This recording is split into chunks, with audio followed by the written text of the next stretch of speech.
My name is Emily and I'm 32. I'm sitting in a coffee shop, the air thick with espresso, and whispers staring at an email that just shattered my world. Fired. Effective immediately. All because I reported a cloud security flaw that could have compromised Pentagon data. I thought I'd be praised, maybe promoted. Instead, my boss's words burn, "You're done." My hands shake, replaying the moment I joined this company full of hope. Now I'm lost. Have you ever been punished for doing what's right? If this hits home, hit like, subscribe, and tell me where you're watching from. I need to know I'm not alone. 6 months ago, I was still riding the high of landing my dream job. I'm Emily, 32, a cybersecurity analyst for a DC tech firm that handled Pentagon contracts. My office was all glass and steel servers humming like a heartbeat. I'd stay late double-checking cloud systems, proud to protect sensitive data. I believed in the mission. My coworker Aaron, a senior analyst with a slick smile, wasn't as careful. He'd roll his eyes when I flagged minor issues, saying, "Relax, Emily, it's just paperwork." I brushed it off, figuring he'd come around. Then I found it. A misconfigured API in our cloud system, a gaping hole that could leak classified data. My stomach dropped. This wasn't a small bug. It was a national security risk. I spent hours verifying my screen glowing in the dark office. I wrote a detailed report, hands steady with purpose, and sent it to my supervisor, Karen. She was all sharp suits and sharper words, but I trusted her to act.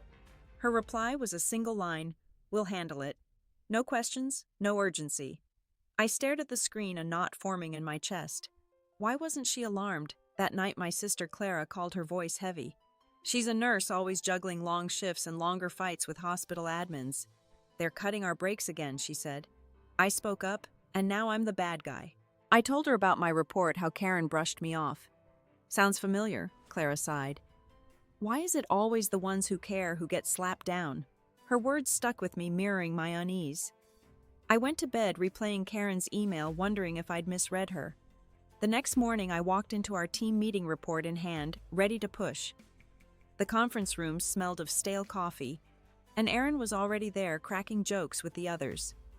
I took a breath and presented my findings, voice steady, as I explained the flaw's risks.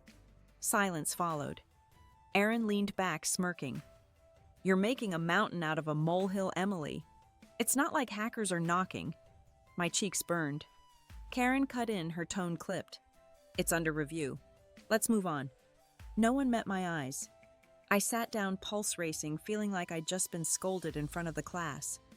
After the meeting, I lingered in the break room, stirring sugar into my tea until it dissolved. My friend Mia, a junior analyst with a knack for reading people, sidled up. "You okay?" she asked. I told her about the meeting, how Aaron and Karen shut me down. She frowned, lowering her voice. "Karen doesn't like waves, Emily. Be careful. She's got a thing about loyalty." I laughed it off, but her words gnawed at me. Loyalty to what? A company ignoring a disaster? I thought about my mom raising Clara and me, alone in a cramped apartment, always saying truth doesn't bend even when it hurts.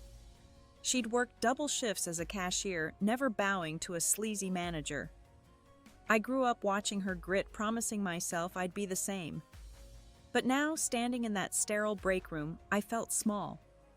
Had I overstepped? Was I wrong to push? By lunch, I was replaying every word from the meeting, second-guessing myself. Aaron's smirk, Karen's dismissal, the team's silence. It all stung. I opened my laptop and started drafting an email to Tom, Karen's boss. He was older, quieter, someone I hoped would see the bigger picture. My fingers hovered over the keyboard, doubt creeping in. What if Mia was right? What if I was risking too much? But then I thought of the flaw, still live, still dangerous. I attached my report and hit send, heart pounding. This had to matter. It had to. I spent the rest of that day refreshing my inbox, waiting for Tom's reply. My cubicle felt smaller, the hum of the air conditioner louder. I kept glancing at Karen's office, her door closed, blinds drawn. By late afternoon, my email pinged. Tom's response was 3 words, "Noted. Stay in your lane." I read it twice, my throat tightening. Stay in my lane. I'd just flagged a flaw that could cripple our systems. And that's all he had. I leaned back, staring at the ceiling tiles, feeling like I'd been punched. I grabbed my coat and headed to the parking lot, needing air. The DC sky was gray, the kind of heavy that promises rain but never delivers. I called Clara, pacing beside my car. "They're ignoring it," I told her, voice low. "Tom basically told me to shut up." She groaned. "Sounds like my head nurse. You keep pushing, they start circling." What's next, I didn't know. I just felt this weight, like I was carrying the flaw itself. That evening, I stopped by my neighbor Greg's place. He's a retired vet, mid-60s, with a gravelly voice and a porch cluttered with old model planes. I'd always liked his stories, the way he talked about the military, like it was a messy family. I sat on his wicker chair, sipping lukewarm soda, and spilled everything the API Karen's brush off Tom's email. Greg listened, nodding slowly, then leaned forward. "Sounds like they're more scared of looking bad than being bad." I saw that in the service. Brass covering their tracks, good folks taking the fall. His words landed hard. Was that what this was? A cover-up? I drove home, Greg's story circling in my head. He'd once reported a supply chain scam, got demoted for it. Worth it, he'd said, but it cost me. I wondered what it had cost me. At my apartment, I opened my laptop, rereading my report. The flaw was still there, untouched, a ticking bomb. I thought about the Pentagon, the lives tied to that data. My mom's voice echoed, "Truth doesn't bend." I couldn't let this go. Next morning, I saw Aaron in the break room pouring coffee like nothing was wrong. I wanted to ask why he didn't care, why he'd mocked me. Instead, I grabbed a water and left my pulse loud in my ears. Back at my desk, Mia texted, "Heard you emailed Tom. Bold move. Watch your back." Her warning made my skin prickle. Was I being watched? I glanced around, but everyone was just typing, sipping mugs, living their normal. By noon, I couldn't focus. I kept hearing Mia's words, Greg's story, Tom's dismissal. I opened a browser, searching for company reviews on tech forums. A few posts caught my eye. "Management buries issues," one read. "Whistleblowers get crushed," said another. My mouth went dry. Was this who I worked for? I thought about the job I'd loved, the late nights I'd poured into it. Now it felt like a trap. I decided to try one last time. I drafted a follow-up email to Tom, softer this time, asking for a meeting to discuss the flaw's risks. I hit send, hoping I'd misread him. Minutes later, his reply came, "Focus on your assigned tasks." My chest sank. This wasn't just dismissal. It was a warning. I looked at Karen's office again, her silhouette moving behind the blinds.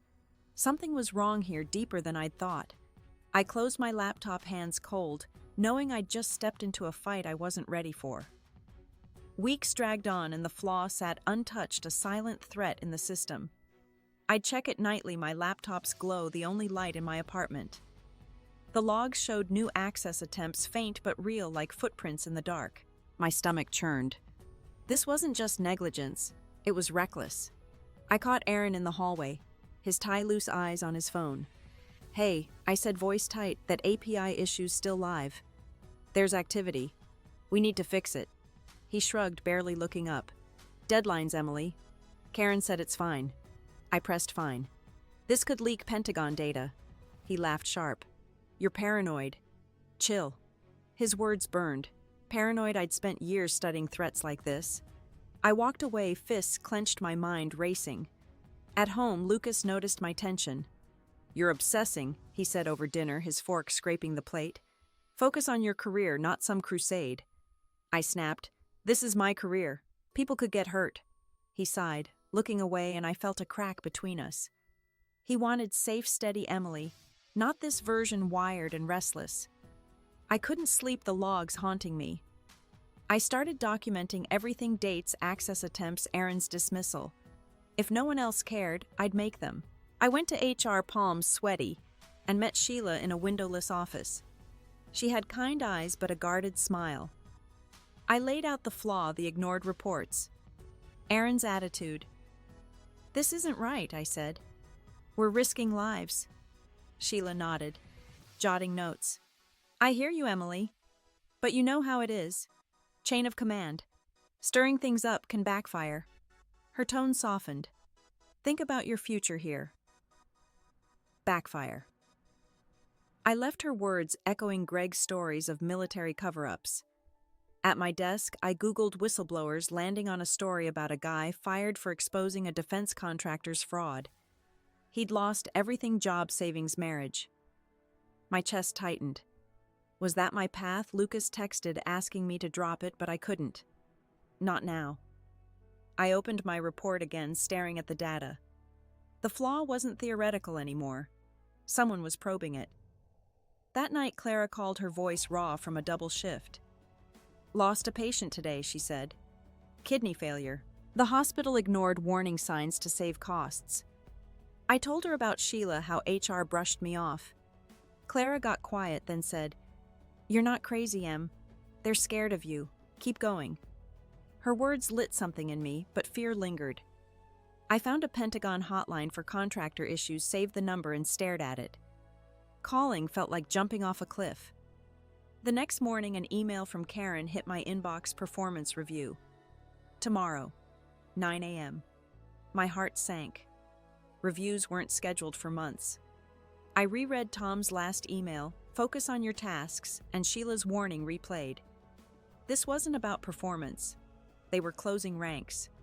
I sat at my kitchen table, coffee cold, feeling the walls of my job, my life tightening around me.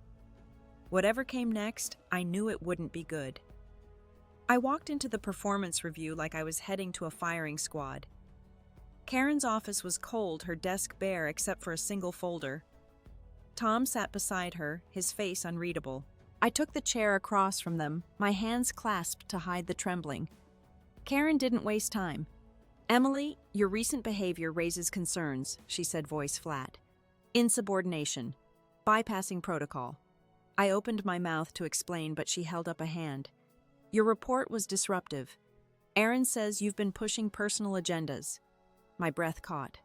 Aaron? I pictured his smirk in the break room, his careless shrug. "That's not true," I said, voice shaking. "I reported a critical flaw. It's still active. I was doing my job." Tom leaned forward, eyes narrow. "Your job is to follow orders, not play hero. We've had no breaches. You're speculating." Speculating? The access logs flashed in my mind, those quiet intrusions no one else saw. I tried to argue, but Karen cut me off. "Align with our priorities, or there'll be consequences." I left the room, my face hot, their words ringing. Consequences. It wasn't a suggestion. It was a threat. In the hallway, colleagues glanced away, their whispers trailing me. I ducked into the bathroom, splashing water on my face, trying to steady my breathing. The mirror showed someone I barely recognized, eyes hollow, jaw tight. Was this who I'd become? A troublemaker? I thought of Mom, her unyielding spine, but even that felt distant now. Back at my desk, I saw a text from Mia. Heard Aaron got a promotion. Streamlining processes. Unreal. My stomach twisted. Promotion for ignoring a flaw I'd begged him to fix. I stared at my screen, the code blurring. All my late nights, my careful checks reduced to nothing while Aaron climbed. I wanted to scream, to march into Karen's office and demand answers, but my legs felt glued to the chair. That night I drove to Clara's place, needing her steadiness. She opened the door, still in her scrubs, and saw my face. "What happened?" she asked, pulling me inside. I told her about the review, Aaron's betrayal, the way Tom and Karen twisted my work into disloyalty. She hugged me, her arms fierce. "They're wrong, Em. You're not the problem."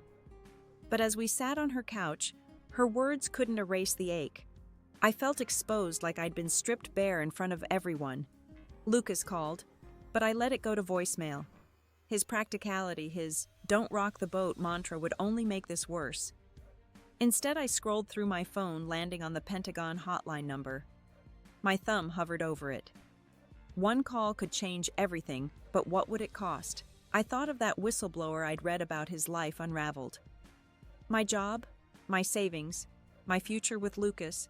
Could I lose it all? By morning, I was a wreck, my eyes burning from no sleep. I got to work early, hoping to clear my head, but Mia was waiting by my cubicle. Emily. You didn't hear this from me, she whispered, but Karen's been asking about your emails. They're watching you. My pulse spiked. Watching me for what? Doing my job. I nodded, unable to speak, and sank into my chair. The office felt like a cage, every click of a keyboard a judgment. I opened the hotline number again, my heart pounding so loud I swore they could hear it. That night I couldn't take it anymore. The hotline number stared back at me, a lifeline or a landmine. My apartment was too quiet. The hum of my fridge mocking my indecision. I thought of Clara's patient lost to negligence and the data at stake, lives hanging in the balance. My hands shook as I dialed the Pentagon hotline, voice barely steady as I asked for anonymity. Major Grant answered, his tone calm but sharp, like he'd been waiting for this call. I spilled everything: the API flaw, the access attempts, Karen's dismissal, Aaron's promotion, Tom's threats. He asked for specific states, systems names, and I gave them, my heart hammering. We'll investigate, he said. Stay safe. I hung up, nausea rising. I'd just crossed a line I couldn't uncross. Morning came too fast. I dragged myself to work, eyes gritty, dreading what might come. The office felt different, like the air had thickened. I kept my head down, typing nonsense to look busy, but every footstep made me flinch. Then my phone buzzed, Karen summoning me to her office. Now. I stood, legs wobbly, and walked past rows of cubicles, feeling eyes on me. Aaron was by the printer, his gaze lingering too long, a half smile I wanted to wipe off his face. Karen's door was open. She sat at her desk, face like stone, a single sheet of paper in front of her. Close the door, she said. I did, my mouth dry. She slid the paper across a termination letter. Effective immediately, she read aloud. Breach of confidentiality. Disruptive conduct. My knees buckled. I gripped the chair, voice gone. What I managed. I reported a flaw. That's my job. Karen's eyes narrowed. You went outside the chain of command. We can't trust you. I stammered. The flaw is still live. I was protecting the system. She stood, voice low. You're done, Emily. Security will escort you out. The room spun. Security. I saw Aaron through the glass, watching his smirk back. My chest burned, a scream trapped inside. I wanted to tear up the letter, to yell about the logs, the risks, but my body wouldn't move. Karen nodded to the door where a guard waited, badge glinting. I grabbed my bag, hands numb, and followed him. The office blurred, keyboards, clacking phones, ringing, normal life mocking my collapse. Colleagues stared, some whispering, others looking away. Mia's desk was empty. I was alone. In the elevator, the guard was silent, his radio crackling. My mind raced. They knew. Somehow they knew I'd called the hotline. But how I hadn't told anyone, not even Clara. The doors opened and he walked me to the lobby, past the sleek logo I'd once admired. Outside, the DC air was muggy, pressing against my skin. I stumbled to my car, the termination letter crumpled in my fist. I sat behind the wheel, staring at the dashboard, my breath hitching. Everything I'd built, years of code, late nights, trust, gone. I'd done the right thing, and they'd crushed me for it. I fumbled for my phone, hands slick with sweat, and called Mia. The parking lot was a blur, cars glinting under the midday sun. She picked up, voice hushed. Emily, what's going on? People are talking, I choked out. They fired me. Karen said I breached confidentiality. Mia gasped. What? Because of the report, I nodded, forgetting she couldn't see. They're saying I'm disloyal. Mia, I called the Pentagon. I think they know. She went quiet, then whispered, rumors started this morning. Someone saw your email logs. My blood ran cold. Someone was watching my account. I hung up, my mind spiraling. Who?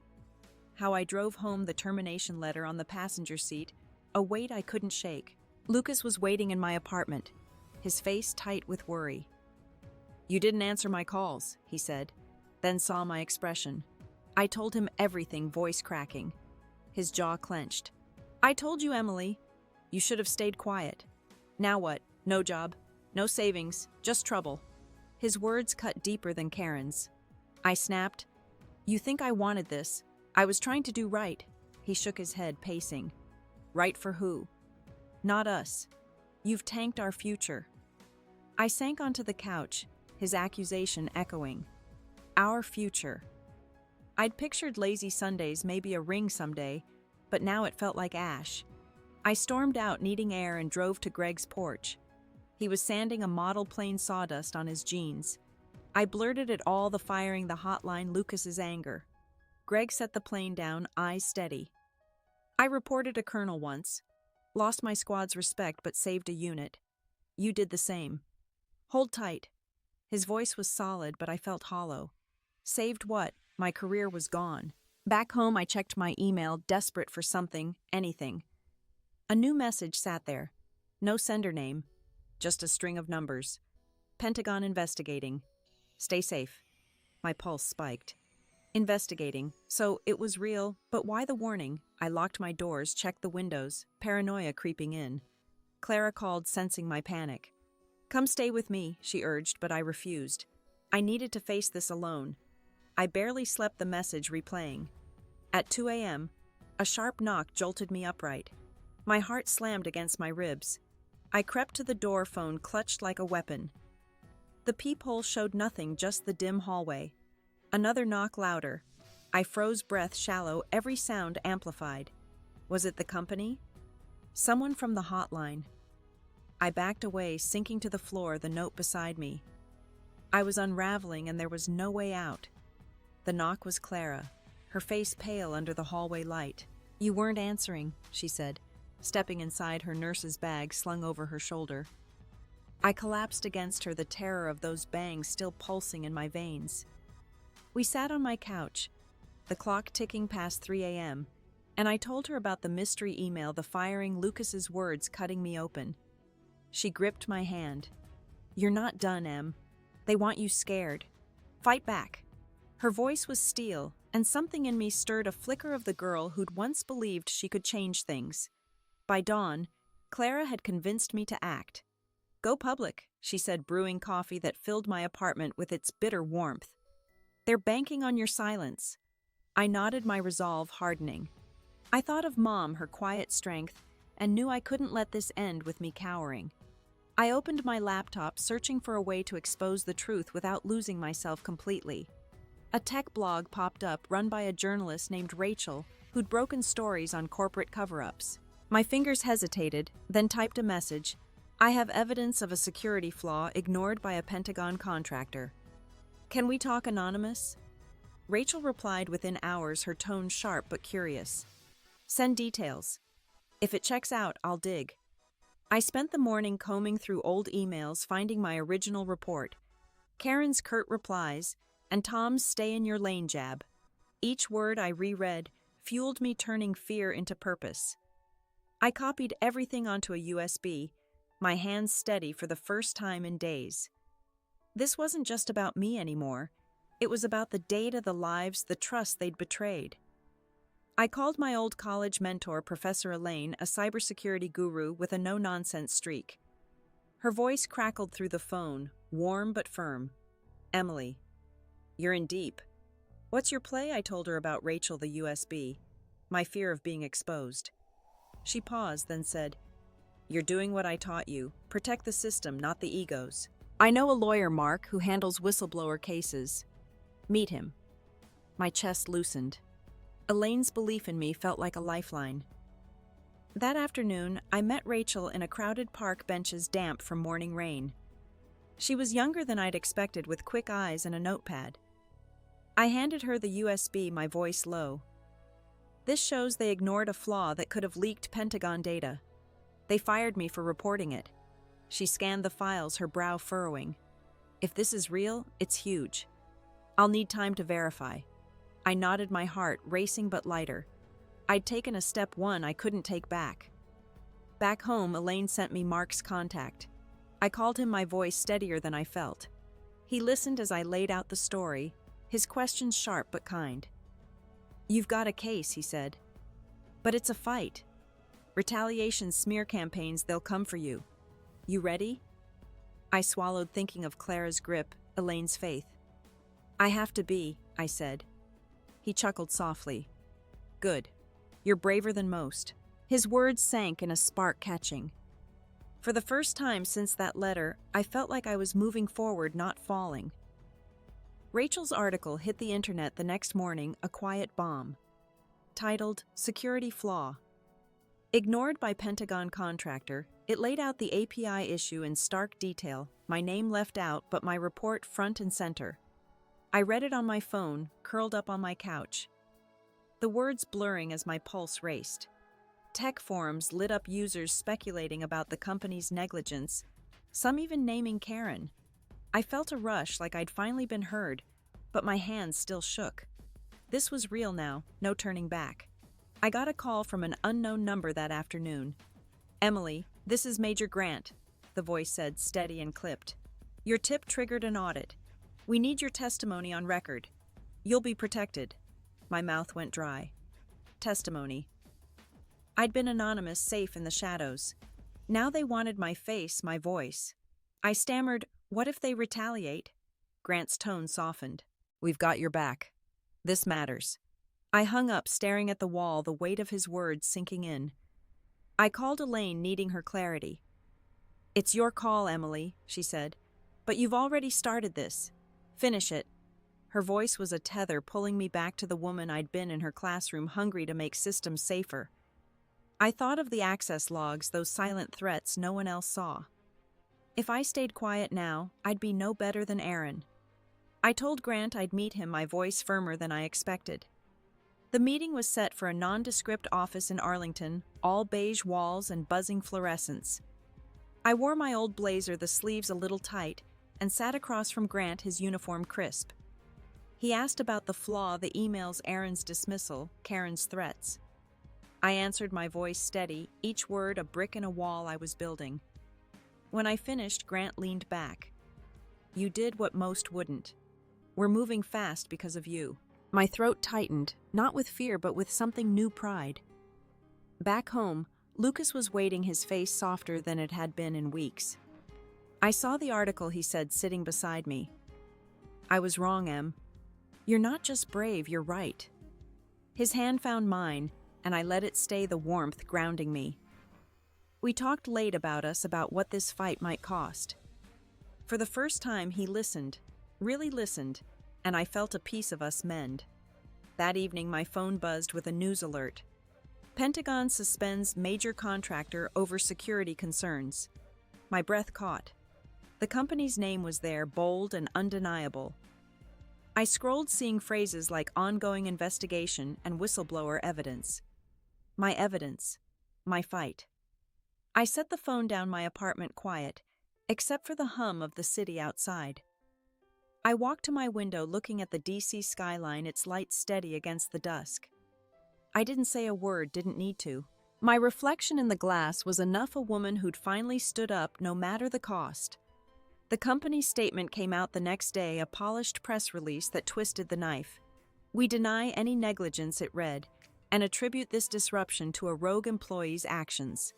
I sat at my kitchen table, the words glowing on my laptop screen, my coffee untouched. Rogue employee. Me. They'd painted me as the villain, the one who'd broken their perfect machine.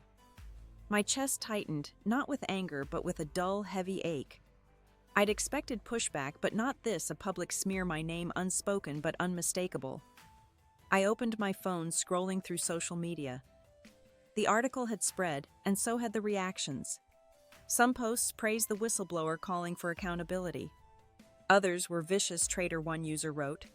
Probably leaked data herself for attention. Each comment felt like a jab, even from strangers.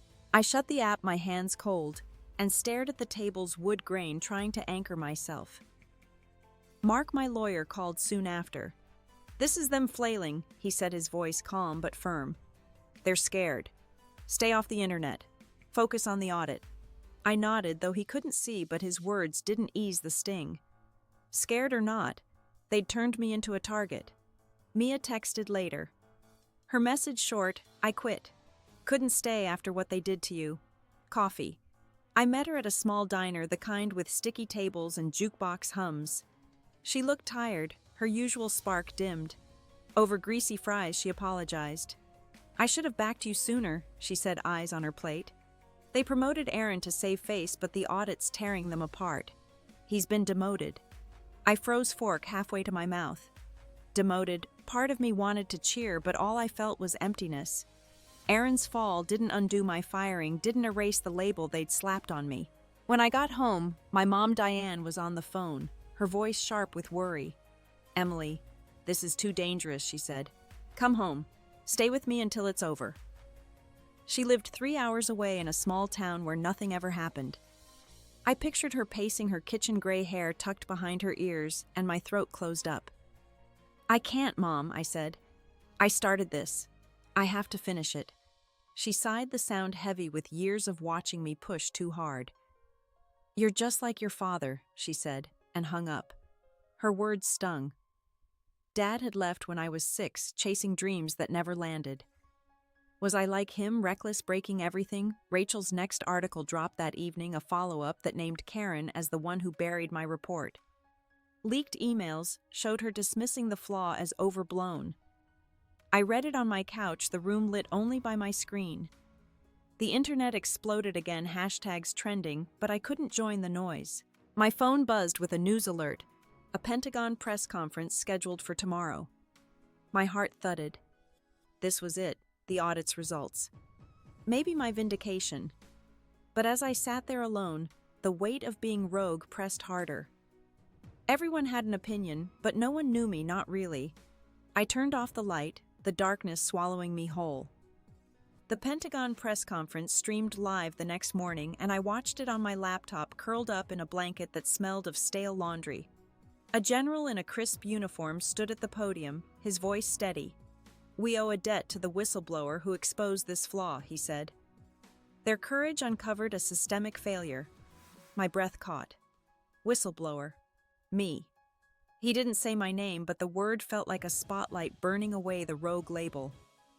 I waited for relief, but it didn't come. Just a hollow hum in my chest. My phone buzzed with texts from Clara cheering, but I couldn't reply. The general kept talking, detailing the contract suspension, and then a line that stopped me cold. We're investigating why someone with this insight wasn't leading the security team. My hands froze on the keyboard. Leading me. The idea was absurd, yet it stung, a reminder of what I'd lost. I closed the laptop, the room too small, my thoughts too loud. By afternoon, news outlets were all over it. The company's stock tanked, headlines screaming about Karen's suspension, Tom's too. I should have felt vindicated, but their fall just made my own feel sharper. I got a call from the Pentagon, an aide inviting me to a meeting to discuss the flaw's impact. Your expertise is needed, she said. I mumbled agreement, my voice distant, and hung up. Expertise. The word felt foreign, like it belonged to someone else. I dug through my closet for that blazer, the one I'd worn to face Grant, and found it crumpled, a coffee stain on the cuff. I put it on anyway. The mirror showing a woman I barely knew, her eyes tired but hard. At the Pentagon, the meeting room was sterile, all polished wood and hushed voices. Officials nodded as I explained the flaw's scope, their questions sharp but respectful. One, a woman with gray streaks in her hair, leaned forward. Why weren't you in charge? She asked, half smiling. I forced a laugh, but inside I unraveled. Why? Because I'd trusted them. They offered me a consulting role, a chance to rebuild what they'd broken. I accepted, my voice steady, but my hands shook under the table. Back home, Lucas insisted on celebrating, inviting Clara and Greg for dinner. The table was loud with their laughter, plates of pasta steaming, but I felt detached, like I was watching through glass. Clara raised a glass, toasting my courage, and I smiled, but it didn't reach my eyes. Greg clapped my shoulder, his grin wide, but I couldn't match it. After they left, I checked my mail, a habit now. A plain envelope sat there, no stamp, no address, just my name in block letters. Inside was a single note. You'll regret this. My pulse spiked, the paper trembling in my hand. I locked the door, checked it twice, and sank onto the floor, the note beside me. The world was cheering my win, but this was the cost. Their voices, their praise faded against that scribbled threat, and I sat there alone, the silence louder than ever. I reported the note to Mark the next morning, my voice steady, despite the knot in my stomach. He promised to handle it, arranging for a patrol to swing by my place. I thanked him, hung up, and stood in my living room, the morning light slanting through the blinds. The threat lingered, a shadow I couldn't shake, but I refused to let it own me. I'd been through too much to hide now. I grabbed my keys and headed out, needing to move to feel the world beyond my fear. My new consulting role started that week, and stepping into the Pentagon's annex felt different from the old office's glass cage. The team was small, focused, their questions about the flaw sharp but welcoming. I walked them through my old logs, pointing out patterns I'd memorized in those sleepless nights. They listened, nodded, and for the first time in months, I felt seen, not as a troublemaker, but as someone who knew her craft. At lunch, I sat alone in the cafeteria sipping tea and realized I wasn't checking over my shoulder. A small victory, but mine. Clara insisted we get away for the weekend, dragging me to a hiking trail an hour outside D.C. The air was crisp, leaves crunching under our boots as we climbed a gentle slope. She talked about her new shift lead, a guy who actually listened, and I felt her lightness a mirror to my own slow thaw.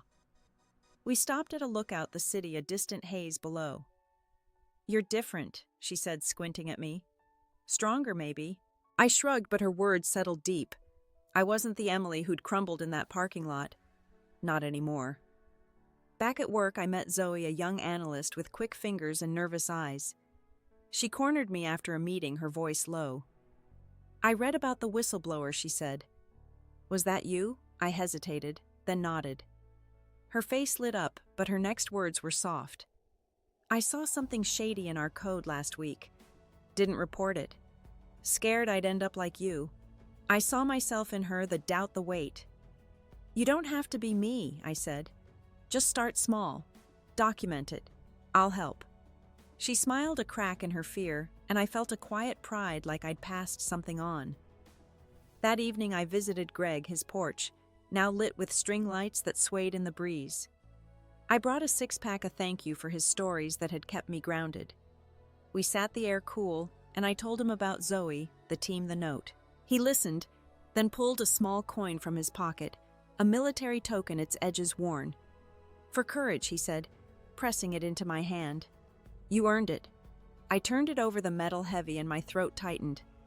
Not from sadness, but from something fuller, something whole. I drove home, the coin in my pocket, its weight a reminder. I'd lost a job, a version of myself, but I'd found this voice, this clarity.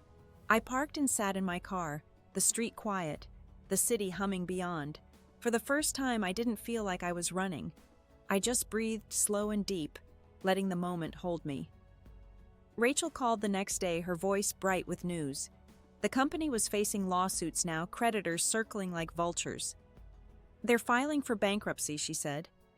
"Your story did that." I stood in my kitchen, phone pressed to my ear, the fridge humming softly. I waited for triumph, for some spark of victory, but all I felt was quiet. Bankruptcy. Jobs lost, lives upended. I thought of Aaron, his smirk gone, his career in ashes. "He was fired," Rachel added.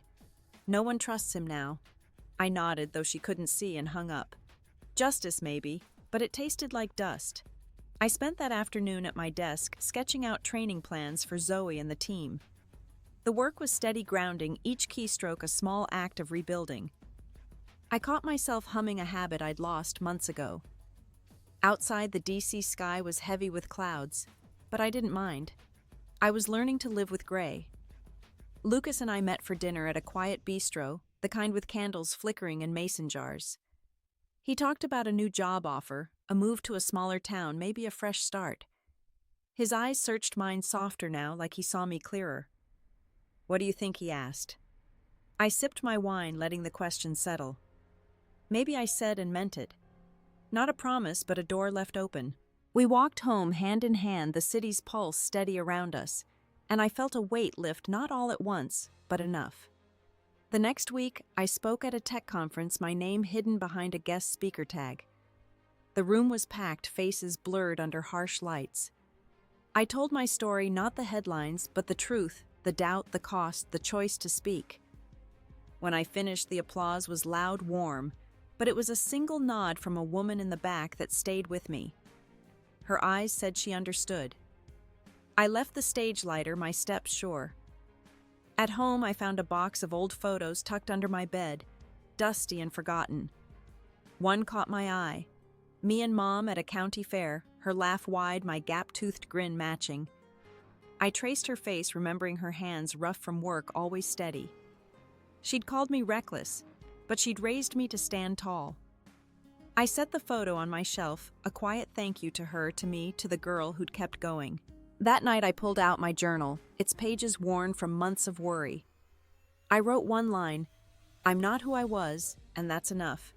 I closed the book, the pen still in my hand, and sat by the window. The city glowed beyond its lights, soft against the dark. I didn't need to say anything, didn't need to fight. I just was here, whole, ready for whatever came next. Months later, I'm settled into my new routine, a rhythm I've carved out with care. I'm Emily, still 32 now, a consultant training teams to secure cloud systems, my days filled with whiteboards and earnest questions. The Pentagon Annex feels like a second home, its hallways plain but steady, no trace of the old office's slick sheen. I wake early, brew coffee in a chipped mug, and walk to work through DC's morning hum, the streets alive with joggers and briefcases. It's simple, this life, but it's mine, pieced back together one quiet choice at a time. Zoe's my shadow. Now always scribbling notes, her confidence growing with each session. I catch her double-checking code, her brow furrowed like mine used to be, and I smile. Teaching her feels like planting something, watching it take root. Last week she caught a bug before I did, her grin wide as she showed me. "Learned from the best," she said, and I laughed, warmth spreading in my chest. This work, this trust, it's what I'd always wanted, even when I didn't know it. Clara's thriving too, her promotion official, her voice lighter when we talk. We meet for brunch on Sundays, splitting pancakes at a corner diner, the windows fogged with steam. She tells me about her patience, her battles won, and I see her strength, the kind that pushed me to fight. "You changed me," she said once, her fork pausing. "Watching you stand up, I learned how." I shook my head, but her words stayed a gift I hadn't expected. My apartment's different now, less a refuge, more a home. I've hung a small print above my desk, a watercolor of a lone tree, its branches bare but reaching. I found it at a flea market, drawn to its quiet defiance. Nights I read old novels, mostly their pages soft under my fingers. It's a habit I picked up after the chaos, a way to slow my mind. I don't check logs anymore, don't jump at shadows. The note, the threat, it's faded, handled by Mark, its power gone. Lucas and I are steady, our talks deeper now. He's planning that move, a small house with a porch, and I'm warming to it, picturing mornings there, coffee in hand, no rush. We're not perfect, but we're honest, and that's enough. Last night he cooked, burning the chicken but laughing it off, and I really saw us building something real. I don't need promises anymore. I need this, the small truths we share. I'm not the woman I was, the one who trembled in that coffee shop, her world unraveling. I've lost things. Friends trust a version of myself, but I've gained others, clarity, purpose, a voice that doesn't waver. I walk lighter now, my steps sure, even when the path isn't clear. I pause at my window, the city stretching out its lights soft in the dusk. I breathe slow and full and let the moment be. Last month I spoke at a whistleblower conference, my first time stepping into the open. The room was small, filled with faces I didn't know, their stories etched in their eyes. I stood at the podium, my notes untouched, and spoke plainly.